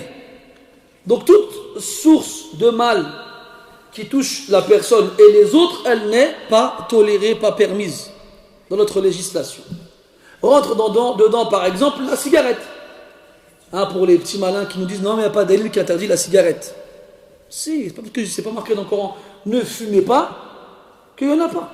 Les textes, les preuves, elles sont soit directes, soit indirectes. Et des fois on va comprendre de ce texte-là, malgré sa clarté, d'autres choses avec. Ala kulli hal, la cigarette est un élément nocif pour l'organisme de celui qui la fume, tout comme il peut être dangereux à l'égard de ceux qui inhaleront la fumée autour de lui. Et donc, pour revenir au voisinage, comme ça, toute source de mal qui va te faire du mal à toi et fera du mal à tes proches, soit les proches au niveau de ta famille ou les proches au niveau de la proximité, c'est-à-dire dans le voisinage, tu dois les épargner de cela. Et si tu ne le fais pas, eh ben alors tu mets un obstacle entre toi et ton entrée au paradis. قال رحمه الله تعالى لا تحقرن جارة لجارتها ولو فرسن شاه. قال رحمه الله حدثنا إسماعيل بن أبي أويس قال حدثني مالك عن زيد بن أسلم عن عمرو بن معاذ الأشهلي عن جدته أنها قالت قال لي رسول الله صلى الله عليه وسلم يا نساء المؤمنات لا تحقرن امرأة منكن لجارتها ولو كراع شاة محرق. وحدثنا آدم قال حدثنا ابن أبي ذئب قال حدثنا سعيد المقبري عن أبي هريرة رضي الله عنه قال النبي صلى الله عليه وسلم يا نساء المسلمات لا تحقرن جارة لجارتها ولو فرسن شاة. الفرسن هو العظم قليل اللحم، العظم الذي عليه شيء قليل من اللحم. والكراع كما هو معروف هو ما دون الركبة من الساق، من الساق الكراع. فالفقراء الذين لا يملكون من المال إلا القليل لا يمكن لهم أن يشتروا الأجزاء الشريفة من البقر والغنم التي يكون اللحم فيها موفرا، لكنهم ربما استطاعوا أن يشتروا الكرع. ليش؟ لأن اللحم فيه قليل فيكون أرخص. فبعض الناس يريدون إكرام جيرانهم فيحاولون أن يشتروا شيئا من اللحم وإن كان قليلا ويهدونه إلى الجيران. فبعض الناس يحتقرون تلك الهدية ويجعلونها سببا للازدراء بهم والاستهزاء بهم. فيقول النبي صلى الله عليه وسلم لا تحقرن امرأة منكن لجارتها، لا تحقروا أو لا تحقرن، والحديث موجه إلى النساء لأن هذا الفعل في الأصل يصدر منهن. أما اليوم فقد لا يبقى بين الجنسين فرق، لأن الكل أصبح يحقر ويعيب ويحقد ويضحك ويستهزئ بالآخر، ولا حول ولا قوة إلا بالله. وفي الحديث قال عليه الصلاة والسلام لا تحقرن من المعروف شيئا ولو أن تلقى أخاك بوجه طلق. يذكر، أنا مررت بهذا قبل ليلة أو ليلتين في ترجمة زبيدة هذه هي زوجة هارون الرشيد رحمها الله. ذهبت إلى مكة لتحج ورأت الناس في منى ومزدلفة والجمرات يمرون بمشقة عظمى لأجل إيصال الماء إلى الخيام لخلو المكان من الماء. فيحملون الأثقال الثقيلة والقرب العظيمة من الماء، فشق ذلك عليهم وحلت عليهم، فأمرت أن تحفر خناديق من عين ليس ببعيد في طريق طائف حتى منى لأجل أن يصل الماء إلى الحجاج، وسمي ذلك العين بعين زبيدة. مرت السنون وكبرت وهرمت حتى ماتت رحمها الله، فرآها رائل من أقاربها في المنام، رآها في حلل بيضاء متكئة على سرير من ذهب في هيئة حسنة، فقال لها: ما فعل الله بك؟ قالت: غفر الله لي. فقال لها: وبماذا غفر الله لك؟ أبي العين التي أوصلتها إلى الحجاج؟ قالت: لا. وما هذا العين؟ وإنما غفر لي بركعات كنت أركعهن في الدجى، يعني في الليل. لا تحقرن من المعروف شيئا. الشيء القليل الهين في عينك قد يكون عظيما عند الله تبارك وتعالى، كما أن الشيء العظيم الكبير في عينك قد لا يساوي عند الله جناح بعوض. فلا تحقرن من المعروف شيئا. وهذا الحديث يدل على أن الناس رغم فقرهم يريدون إكرام الجيران، ويريدون تقديم الهدايا، ويريدون زرع المحبة فيما بينهم، لأننا قلنا مرارا وتكرارا أن الهدايا تكون سببا لفشو الحب بين الناس ولإصلاح ما بينهم من المعاملات. فلا ينبغي إحقار المسلم قط. قال النبي صلى الله عليه وسلم: لا تباغضوا ولا تناجشوا ولا تدابروا، إلى أن قال: ولا يحقر إلى أن قال: ولا يحقر المسلم أخو المسلم، لا يظلمه ولا يحقره، لا يظلمه ولا يحقره. فلا يجوز أن تحتقر أخاك المسلم في شيء من الأشياء، وإن كان ضعيفا مريضا فقيرا وضيعا، وكنت أنت قويا غنيا شريفا. لا يجوز قط أن تحقر أخاك المسلم. فكيف بالجار الذي يريد أن يحسن المعاملة معه بأن قرب إليك هدية وإن هانت في عينيك، فينبغي أن يشرح لها صدرك. Dans les deux hadiths suivants, dans un chapitre qui a comme titre que la voisine ne dénigre pas sa voisine, ne serait-ce que pour un morceau d'os sur lequel il y a un peu de viande. Ça, c'est le titre du chapitre. Dedans, il y a deux hadiths qui sont en fait deux versions différentes du même. Le prophète a dit à une femme, il lui a dit: ô vous les femmes croyantes, qu'aucune femme parmi vous ne dénigre sa voisine, ne serait-ce que pour un pied de mouton brûlé. Dans notre version, il a répété deux fois: ô femmes des musulmans, ô femmes des musulmans, qu'aucune voisine ne dénigre sa voisine, ne serait-ce que pour un morceau d'os sur lequel il y a un peu de viande. Qu'est-ce que ça veut dire? Ici, on fait référence à des personnes qui veulent offrir à manger à leurs voisins. On a vu dans les hadiths précédents qu'il fallait faire honneur à ses voisins et si possible leur offrir des cadeaux. Et des fois, les personnes, les voisins, ils n'ont pas forcément les moyens pour pouvoir faire ces choses-là. Alors ils se contentent de ce qu'ils ont. Et vous savez que les gens pauvres, notamment à cette époque-là, quand ils voulaient acheter de la viande, ils ne pouvaient pas acheter des gros morceaux de viande. Les morceaux de la bête où il y a beaucoup de viande, comme le gigot, ou bien l'épaule, ou bien je ne sais pas quoi d'autre. Alors ils prenaient les morceaux de viande qui n'étaient pas chers. C'était des os où il n'y avait pas beaucoup de viande dessus, comme le pied, donc c'est tout ce qui est en dessous du genou, le koura'. En plus elle dit muharraq, elle est brûlée, elle n'a pas réussi à le cuire correctement, elle a brûlé. C'est-à-dire que le plat, c'est pas le meilleur plat dans la bête. Et en plus, ça, il n'a pas été préparé correctement, il a été brûlé. Eh bien, ça ne doit pas être une raison suffisante pour que tu dénigres ce présent.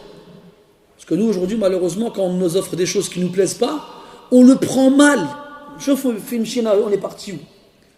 Il ne m'a même pas respecté, il m'a offert un truc brûlé. Moi, je vois rien, quoi. Un pied de mouton brûlé. On l'aurait pris comme ça, nous. On ne voit pas qu'il y a un présent derrière, il y a un geste, alors qu'en français, on dit c'est l'intention qui compte. Donc on ne doit pas, en tant que croyant, en tant que musulman, on ne doit pas dénigrer son frère ou sa sœur. Dans le hadith, le prophète nous interdit de nous dénigrer les uns les autres. Al-muslimu akhul muslim. Le musulman est le frère du musulman. Il n'est pas injuste envers lui et il ne le dénigre pas. Il ne le dénigre pas. Et then, là, le discours, il est adressé aux femmes. Parce que peut-être à cette époque-là, c'était plus elles qui faisaient ce genre de choses-là. Mais aujourd'hui, malheureusement, on ne voit plus trop de différence entre les hommes et les femmes à ce niveau-là. Et c'est grave. Mais dans tous les cas, quand ton voisin il fait un pas vers toi, il fait un effort, et il veut te montrer de sa part la gentillesse et de l'honneur, alors tu dois l'accepter avec une poitrine large. Ne pas t'en servir comme cause de moquerie ou de dénigrement. Tu appelles ton ami, tu dis hey, t'es au courant, mon voisin il m'a ramené de la viande cramée, brûlée. En plus, c'est même pas du gigot, là, des côtelettes, c'est du pied. Il n'y a rien, même pas de viande dessus. Dans la version du hadith, il dit firsin. Le firsin, c'est un morceau d'os sur lequel il y a un peu de viande. On va mal le prendre presque. On va aller comme ça. Et là, c'est grave de dénigrer son frère ou sa sœur pour ces choses-là. Et aujourd'hui, on s'est tellement mis des contraintes que quand on n'a pas des poulets ou bien des veaux à donner aux gens, on ne leur donne plus rien, classe. Les gens maintenant, ils ne s'offrent plus rien. Parce que d'un côté, il y a ceux qui n'ont pas suffisamment pour donner, ou bien ils ont, mais ils ont peur que ce qu'ils donnent ne soit pas accepté. Et d'autre côté, on a les difficiles qui n'acceptent que les choses les plus raffinées. Alors à la fin du compte, plus personne n'offre plus rien. Par là, j'étais petit, j'ai grandi tous les jours en allant, enfin peut-être pas tous les jours, mais souvent en ramenant une partie du plat que ma mère elle a préparé aux voisins. Et très souvent, je me souviens, ils nous rendaient l'appareil. C'était monnaie courante dans le bâtiment. On ne sait même pas nos voisins si c'est des hommes, des femmes, des Chinois, des Arabes, des Turcs, on ne sait pas. On ne sait pas si c'est des humains. On ne sait même pas s'il y a des gens là-bas. On ne sait rien. Les gens, ils se voient dans le bâtiment, ils ouvrent la porte, ils veulent prendre l'ascenseur. Ah, il y a quelqu'un qui attend l'ascenseur, mais j'attends qu'il parte dans l'ascenseur, après j'irai moi. Ouh là là, aujourd'hui on est comme ça. Non. Chaque fois j'ai acheté des trucs haram. Je connais les voisins de Gaoulé, انت عندك غير المسائل الغريبه انت.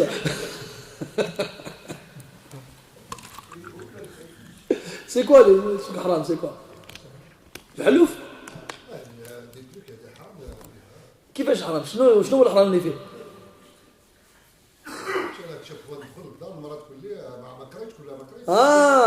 قول لي هكذاك ماشي كيف خلينا نحسن ظننا بك باش الناس ما يفهموش فهما غير صحيح.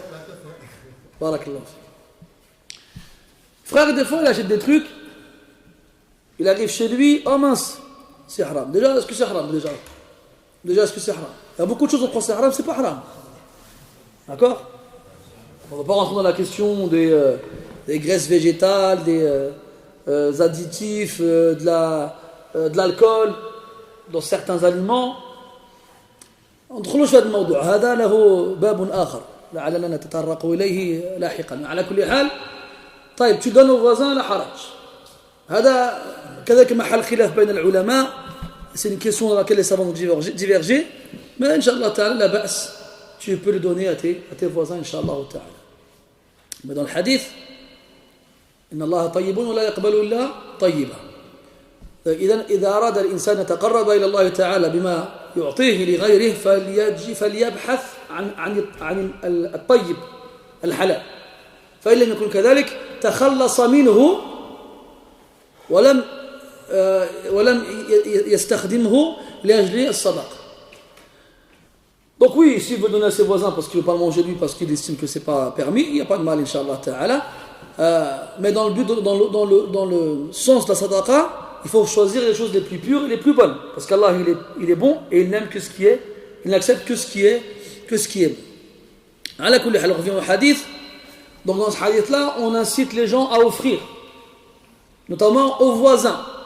Parce que offrir, c'est en même temps diffuser l'amour entre les gens.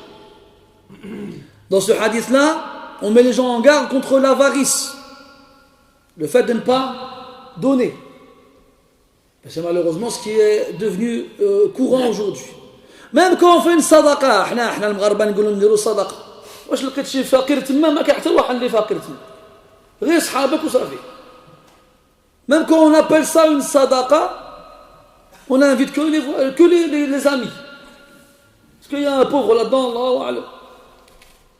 Madri. Ala kulli hal, quoi qu'il en soit, les gens malheureusement, kathir minhum sont devenus avares, sont devenus radins, pingres, comme on dit en bon français. Et dans ce hadith-là, donc, on doit établir des liens entre nous. On doit garder des connexions. C'est pas un tas de qaf jihtik, wala qaf jihti, wala ta'rifuni, wala a'rifuk. Tu restes dans ton coin, moi je reste dans le mien, et tu ne me connais pas, je ne te connais pas. Ce n'est pas comme ça que les choses doivent être normalement. قال رحمه الله تعالى باب شكاية الجار. حدثنا علي بن عبد الله. هذا الحديث هذا عظيم جدا فأصغوا له جيدا. حدثنا علي بن عبد الله قال حدثنا صفوان بن عيسى قال حدثنا محمد بن عجلان قال حدثنا أبي عن أبي هريرة رضي الله عنه قال رجل يا رسول الله إن لي جارا يؤذيني فقال صلى الله عليه وسلم انطلق فأخرج متاعك إلى الطريق. فانطلق فأخرج متاعه فاجتمع الناس عليه فقالوا ما شأنك؟ قال لي جار يؤذيني فذكرت للنبي صلى الله عليه وسلم فقال انطلق فأخرج متاعك إلى الطريق. فجعلوا يقولون اللهم لعنه اللهم اخزه. شكون هذا؟ يعني الناس اللي شافوا هذا السيد خرج الأمتعة تاعو برا بداوا يلعنوا هذا الجار الذي يكون سببا في خروجه بأمتعته في الطريق. فبلغه يعني ما يقوله الناس فيه بلغ ذلك الجار المؤذي فقال ارجع إلى منزلك. مشى عند هذا الجار اللي يخرج برا قال له ارجع إلى منزلك فوالله لا أوذيك. الحديث بعده رواية أخرى قال رحمه الله حدثنا علي بن حكيم الأودي قال حدثني شريك عن أبي عمر عن أبي جحيفة رضي الله عنه قال شكى رجل إلى النبي صلى الله عليه وسلم جاره فقال احمل متاعك فضعه على الطريق فمن مر به يلعنه. فجعل كل من مر به يلعنه. فجاء إلى النبي صلى الله عليه وسلم فقال ما لقيت من الناس فقال إن لعنة الله فوق لعنتهم. ثم قال للذي شكى كفيت أو نحوه. Ce hadith-là, il est comment dirais-je, très très très important. Il y a un homme qui est venu voir le prophète sallallahu alayhi wa sallam et qui s'est plaint à lui de son voisin. Il lui a dit mon voisin me fait du tort, me fait du mal. Quelle est la nature de ce mal-là? Allahu a'lam. Est-ce qu'il l'insultait? Est-ce qu'il le frappait? Est-ce qu'il posait sa poubelle devant sa porte? Est-ce qu'il faisait du bruit? Est-ce qu'il l'empêchait de dormir? Est-ce qu'il prenait ses affaires? Allahu a'lam. Yu'dhini. ما قالش له ما نوع إيذائه. Il n'a pas dit de quel genre sa nuisance elle est. اكتفى بهذا. Il s'est suffi de cela. Il lui fait du mal, du tort. Pourquoi tu lui as dit pars et sors tes affaires de chez toi et mets-les dans la rue. Ramène, sors tes affaires de chez toi, et mets-le dans la rue. الصحابة رضي الله عنهم هما كان عندهم سمعنا وأطعنا ماشي بحال سمعنا وأطعنا تاعنا. لو كان أحدنا مكانه قال له ولماذا أخرج متاعي في الطريق والبرد وربما يجي لي شي حاجة، لا ما سأله ولا استفسره ولا استفهمه بل أجابه وامتثل أمره. Les compagnons radiallahu anhum, quand le prophète leur disait de faire une chose, ils ne réfléchissaient pas, ils l'accomplissaient directement, l'exécutaient. Ça va être un d'entre nous à sa place, on aurait dit attends, pourquoi tu sortes mes affaires? C'est quoi le rapport avec le voisin? Pourquoi je sortirais mes affaires dehors? En plus il fait froid et les gens vont dire mais qu'est-ce qu'il fait lui, il est fou. Non, je ne vais pas faire ça. On aurait dit une chose de ce genre-là. Les compagnons n'ont pas réfléchi. Le prophète a dit prends tes affaires et sors-les dehors et attends. Il a dit d'accord, et il est parti de l'affaire. Sami'na wa ta'ana ta'hum, sami'na wa ta'ana ta'hum.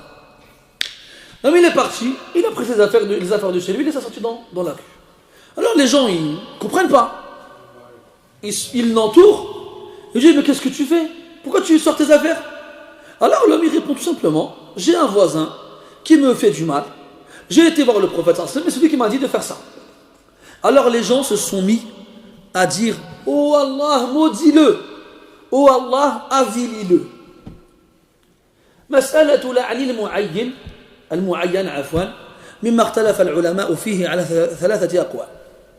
القول الأول النهي المطلق، والقول الثاني جواز لعن من لعنه الله ورسوله، والقول الثالث الجواز المطلق، ولكل دليله ولسنا من يحرر الخلاف فيرجحه ولكن المسألة فيها خلاف قوي. وأنت يكفيك قوله صلى الله عليه وسلم ليس المؤمن باللعان ولا بالطعان ولا بالفاحش ولا بالبذيء. وفي رواية أخرى وفي حديث آخر يقول من لعن أخاه وليس أهلا لتلك اللعنة فقد باء بها، أو كما قال عليه الصلاة والسلام الذي يلعن واحد وهذا الإنسان اللي لعنه لا يستحق تلك اللعنة فترجع اللعنة عليه، فكف عن اللعن هذا أحسن وأفضل. أما إن سمعت شخصا يلعن معين يعني رجل معين، احنا ما نتكلموش عن الطوائف كقولك لعنة الله على الفاسقين ولعنة الله على الظالمين، هذا عام لا حرج فيه. تفضل حبيبي. ومن لعنه الله تعالى ورسوله في كتابه، هذا لا حرج، هذا لا نتكلم فيها. نتكلم عن اللعنة المعين، الشخص المعين، إنسان هذا نقولوا على سبيل المثال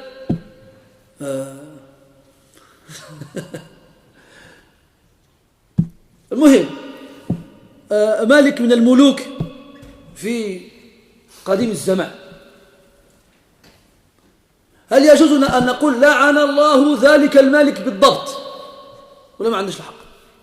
كما قلت لكم مسألة فيها خلاف على 3 أقوال، منهم من ينهي عن ذلك بالكلية، ومنهم من يجيز بالشروط، ومنهم من يجيز مطلقا.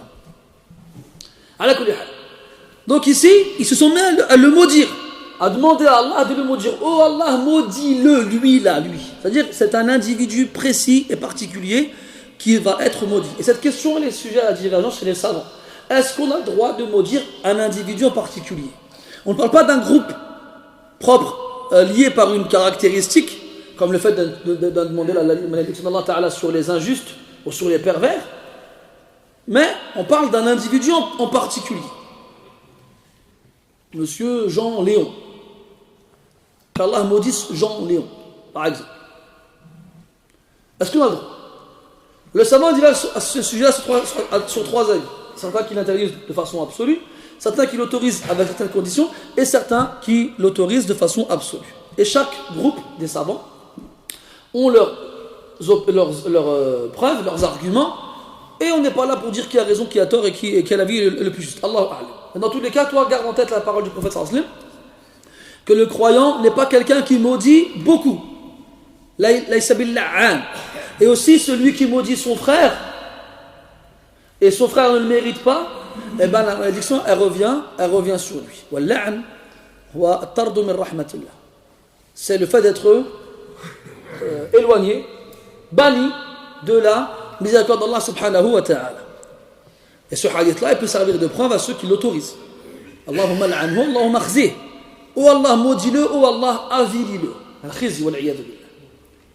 Alors, Fabalaghahu, plus tard, le fameux voisin en question, a été mis au courant de ce qui se passait. Alors, il a été voir son voisin qui a sorti ses affaires dans la rue. Il lui a dit, s'il te plaît, retourne chez toi. Par Allah, plus jamais je ne te ferai du tort ou du mal. Halif. Taïb. Et la version d'après, c'est une autre version du hadith, dans laquelle l'homme, quand il a su que les gens le maudissaient, il a été voir le prophète sallam pour se plaindre, et il lui a dit ce qu'il a reçu de la part des gens. Alors après, tu lui as dit quoi? La malédiction d'Allah, elle est au-dessus de la leur. Elle est au-dessus de la leur. Allah est maudit avant que eux ne te maudissent. Et celle d'Allah, elle est plus terrible encore que la leur.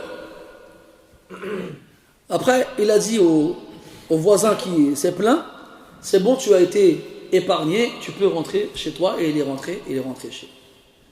إذن هذا الحديث هذا يدل على نوع من الناس يؤذون الجيران حتى يضطروا إلى أن يتركوا هذا المكان وأن يتحولوا عنه وأن يبحثوا لأنفسهم مكانا آخر لا يؤذون فيه. فالذي يكون سببا في خروج جاره من بيته هذا عليه لعنة الله والملائكة والناس أجمعين. يعني الأمر ليس بالهين. طيب قولوا لي بالله عليكم، ماذا نقول عن طائفة من المسلمين عددهم كبير سكنوا بعض القرى في سنة من السنوات، فعاث أولادهم في تلك القرى الفساد حتى أصبح السكان الأولون يفرون من تلك القرى الواحد منهم تلو الآخر، حتى أصبح المكان خاليا منهم بالكلية. ماذا على هؤلاء المسلمين؟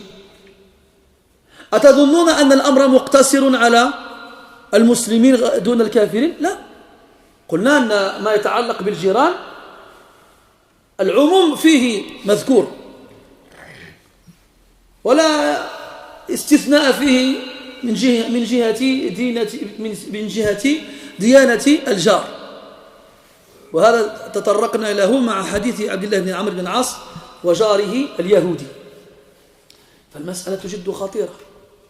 شحال واحد نسمعوا في الأخبار ونقرأ في الجرائد أن فلان من الناس يذهب إلى مكتب العقار يبحث عن بيت جديد، فيسأله صاحب المكتب يقول له المكان الذي تعيش فيه مناسب جيد والإيجار فيه ليس مرتفعا، يقول لكن لدي الجيران كدت أجن معهم لكثرة أذاهم.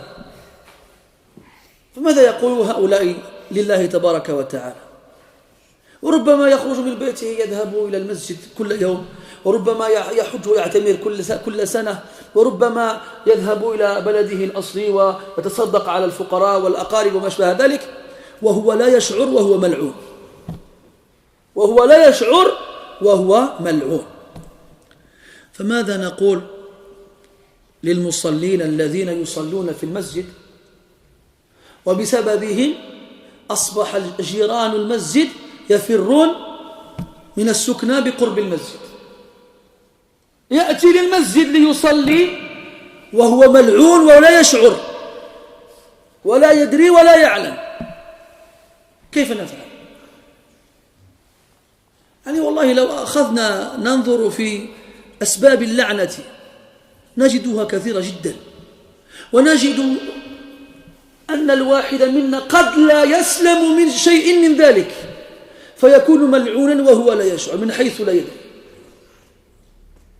فالمسألة والله خطيرة جدا. وبعد ذلك أتي إلى المسجد يقول يسأل الإمام يقول يا إمام أنا أحاول أن أتزوج ما وجدت امرأة تقبلني، أو أحاول أن أجد عملا لا أجد أحدا يريد أن يؤجرني، أو أبحث عن بيت لا أجد، أو كلما أريد أن أفعل شيئا أفشل فيه ولا أنجح، وهو يلتمس الأسباب البعيدة. يقول لك ربما عينني شي واحد، ربما كاين شي عين، ربما داروا لي شي سحر، ربما داروا لي خبعوا لي شي حاجة قدام الباب ولا مع الشرجم ولا كليت شي حاجة، ولا ما كان حتى حاجة من داكشي كله، ما كان حتى حاجة. انظر في نفسك، ولما لا يكون أصل المشكلة فيك، لا بد أن يكون في غيرك. لا، انظر كيف تكون مع جيرانك، مع والديك، مع الناس في المسجد أو في السوق أو في الشارع أو في العمل، كيف أنت مع الناس؟ لعلك أنت السبب في فشلك في كل شيء، لا عين ولا سحر ولا شيء من ذلك. هذا أوهام أقامت بذهنك فأذهبها منها. Ce hadith-là, il est effrayant, il est terrifiant, parce qu'il nous fait comprendre que celui qui est à l'origine du fait que ses voisins déménagent à cause de lui, ben il est maudit. Allah il le maudit, les anges ils le maudissent, c'est tout le monde le maudit. Mais le problème c'est que nous aujourd'hui ça ne nous dérange pas, ces choses-là ne nous dérangent pas. L'a'na c'est comme si c'était quelque chose d'insignifiant. On est maudit, on ne le sait même pas. La malédiction ce n'est pas rien. Ça veut dire qu'Allah Ta'ala il te prive de sa miséricorde.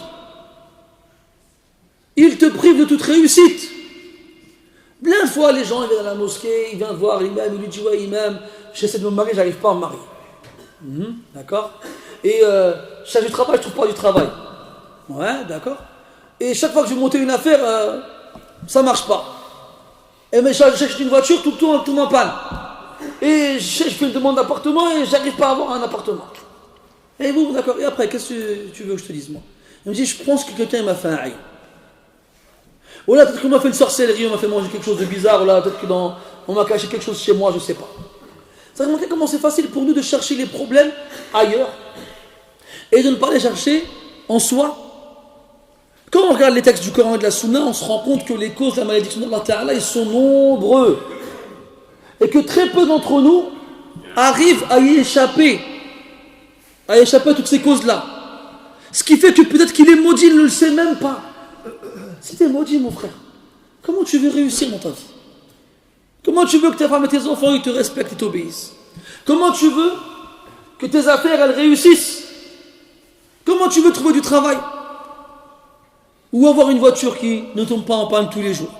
C'est qu'un exemple ça. Mais les gens, c'est plus facile pour eux de chercher le coupable chez les autres. De se dire que quelqu'un a dû me faire un mauvais œil. Pourquoi?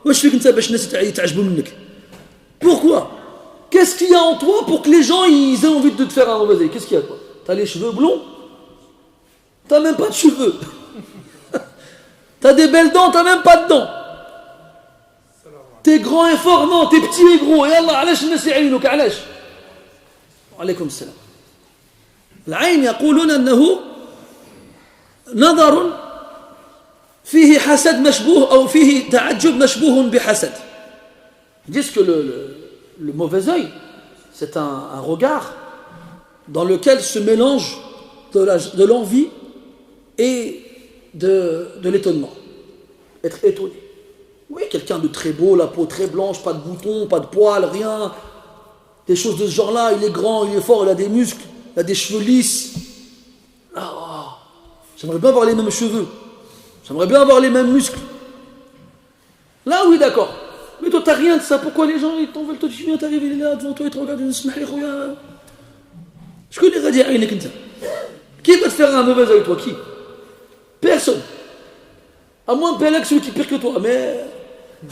Il faut arrêter de chercher les problèmes ailleurs. Ouais, je crois qu'on m'a fait un aïn, ou là, je crois qu'on m'a fait un sihr. Non, t'as rien fait, arrête de te faire des. Comment disent les gens? De la paranoïa. C'est pas de la. Arrête. Le problème, il est en toi. Qu'est-ce que tu fais pas que tu devrais faire? Qu'est-ce que tu fais que tu ne devrais pas faire? Regarde le nombre de choses dans lesquelles tu t'attires la malédiction d'Allah subhanahu wa ta'ala sur toi. Combien de musulmans, à cause d'eux, les gens, ils ont fui les bâtiments et les cités. Pour combien?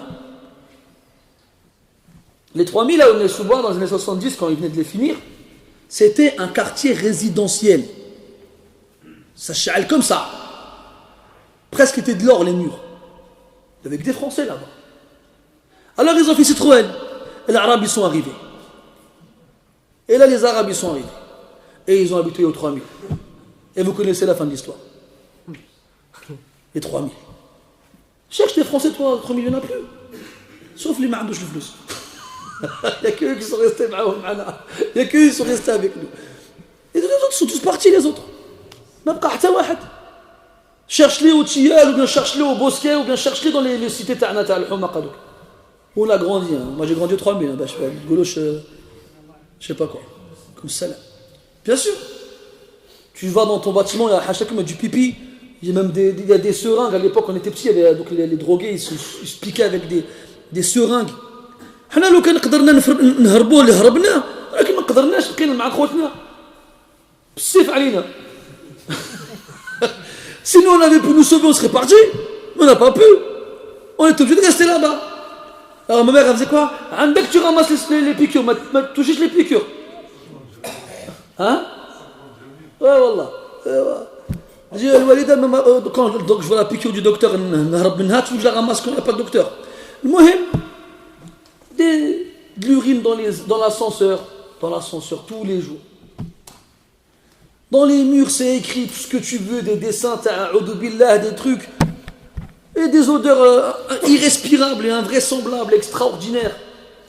Comment tu peux rester là-dedans? Même toi, le problème, c'est mais nous, on n'avait pas le choix, on était obligé de rester là-dedans, on est resté là-dedans. Allez, j'ai oublié les 4000 à la Cour 9, c'est pas mal aussi les 4000. Voilà. À cause de nous, on est venus musulmans, c'est des musulmans, la plupart d'entre eux. C'est eux dont les enfants, ils ont retourné le pays. C'est eux. Est-ce que vous avez entendu, vous, des Chinois faire du bruit? Il ne faut pas de bruit, les Chinois. Ils rasent des murs. T'as déjà vu, toi, un Chinois casser une voiture? Jamais. Mais l'Arabe, on a des voitures, ils les cassent comme ils cassent du sucre. On dirait c'est un jeu. C'est ça qu'on n'aura pas acheté des voitures quand on était petits, c'est quoi ça? Après on est là, on grandit avec nos enfants ils grandissent et tout ça. Au milieu de tout ça, au milieu de la la'na.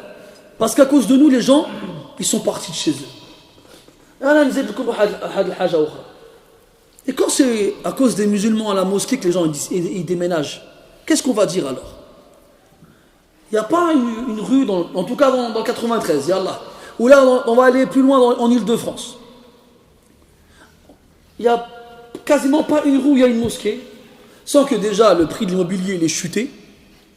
C'est-à-dire que le prix des pavillons voisins de la mosquée il chute parce que les gens ils ne veulent pas habiter à côté d'une mosquée. Ils ne veulent pas. Et les gens qui vivent à côté de la mosquée, déjà en premier, ça y est, on est fichu. Entre les nuisances dues aux musulmans le vendredi et le ramadan, plus le fait qu'on n'arrivera plus jamais à vendre notre maison si on ne casse pas le prix, on ne le divise pas par 10, on est condamné à vivre là, dans la galère. C'est-à-dire que les gens, ils viennent dans la mosquée et ils se font maudire par Allah subhanahu wa ta'ala. Alors que le but quand même, quand tu vas à la mosquée, c'est que Allah il te pardonne et il te fasse miséricorde. Non, nous on va à la mosquée pour qu'Allah il nous maudisse. Parce que la mosquée, مسألة أو فائدة يذكرها الفقهاء لأن الجار ليس فقط من يساكن غيره في مكان واحد بل المكان الذي يأتيه كثيرا يعتبر كمن يقيم فيه. Le voisin, ce n'est pas seulement la personne qui habite à un endroit à côté d'une autre personne, mais un endroit où tu vas tout le temps, fréquemment, souvent, tu es considéré comme si tu y vivais. Donc les gens qui sont à côté, c'est tes voisins aussi. C'est tes voisins aussi. C'est que même si tu habites à 10 km de la mosquée, mais que tu vas à la mosquée tous les jours, eh bien les voisins de la mosquée, c'est tes voisins. Et les droits qu'ils ont sur toi et les devoirs que tu as sur eux, ben, ils s'appliquent de la même façon qu'avec les voisins qui sont à côté de ta porte. De la même façon. Et donc si jamais tu es la cause de leur fuite, du fait qu'ils ne veuillent plus vivre à côté de la mosquée à cause des musulmans. C'est pas, alors tu peux pas dire c'est à cause des autres là. Tu peux pas. Tu peux pas dire c'est les autres. Non, là, c'est que nous là. C'est les musulmans.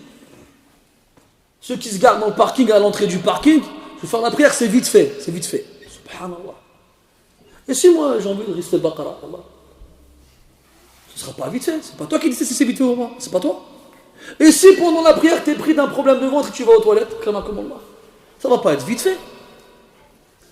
Allah, si c'était pas samedi ou dimanche, il y en a un, il a mis sa voiture dans l'entrée du parking. Et moi, généralement, je sors parmi les derniers de la mosquée. Tranquille, il n'y a pas de problème. Ah, tu as bloqué l'entrée du parking là. Ouais, mais c'est bon, j'ai fait vite fait. Non. C'est pas ton parking. C'est pas le parking à ton père, ni à ta mère. T'as pas le droit de faire ça, t'as pas le droit. Et les gens, quand ils vont venir et ils vont être bloqués dans le parking, ils vont pas dire Flan avec sa voiture à lui. Ils vont dire les musulmans de la mosquée. Et on va tous prendre pour lui. Et Hada, ouais, il le sait pas, mais il se fait l'an. Il se fait maudire. Peut-être Wallahu a'lam pour les harkouhum chouya, donc les gens qui n'aiment pas يسمعوا parce qu'ils n'aiment pas entendre quand on leur dit ces choses-là. Peut-être qu'on va faire quoi? Un jour, le vendredi, on vient me voir, on me dit ouais, Flan, il a sa voiture, on me donne la plaque d'immatriculation. J'ai Ayyuhan nas, inni da'in fa'amminu, Allahumma al'anhu. Vous voulez qu'on fasse des choses comme ça? Sur le minbar le vendredi?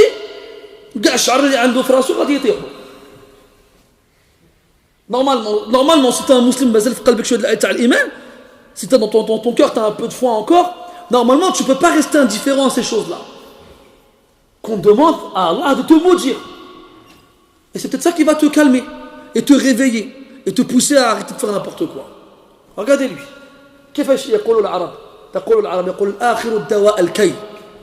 Le dernier remède, c'est la cautérisation.